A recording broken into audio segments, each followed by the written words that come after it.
Hello guys, welcome back to our channel. আমরা গেছিলাম মায়াপুর ঘুরতে। আমরা একবার গেছিলাম, কিন্তু আমরা পিসিরা এসেছিলো তাই পিসিদের নিয়েও একবার গেছিলাম। বাবা আর আমার মেজদি যায়নি কোনোবার, তো তাদেরকেও নিয়ে গেছিলাম আমরা মায়াপুর ঘুরতে।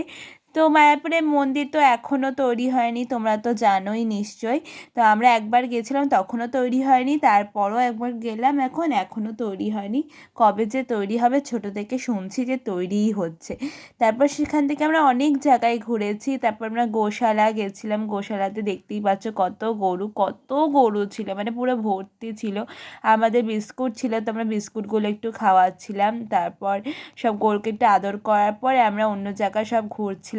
তারপর যেহেতু তখন আমাদের একটু লেট হয়ে গেছিলো যেতে যেতে, সকালবেলা বেরিয়েছিলাম, কিন্তু 3.5 ঘন্টা যেহেতু লাগে আমাদের কৃষ্ণনগর যেতে, তো যেতে যেতে অনেকটা দেরি হয়ে গেছিলো। তো 4টে বাজে অবধি আমরা অপেক্ষা করছিলাম যে কখন মন্দির খুলবে, আমরা তারপর মন্দির দেখতে যাব। তার আগে আমরা এমনি চারদিকটা ঘুরে দেখছিলাম, যেগুলো আমরা দেখেছি আমরা পিসিদেরকে নিয়ে দেখাচ্ছিলাম। তারপর আমরা কিছু জিনিস কিনছিলাম। সন্ধেবেলায় তো আরতি শুরু হয়ে গেছিলো, তো মন্দির তো বন্ধ করে দিয়েছিলো, কিন্তু আরতি মানুষদেরকে দেখতে দেয় না, কিন্তু বাইরে রথে করে নিয়ে বেরোয়, দেখতেই পাচ্ছ।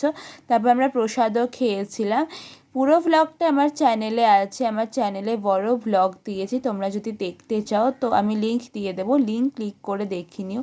খুব সুন্দর ফুল গাছ ছিল, তোমরা দেখতেই পাচ্ছ। এত সুন্দর, শীতকাল বলে ফুল ফুটেছে, গরমকালে এরকম ফুল হয় না। পুরো বাগানটা খুব সুন্দর লাগছিল।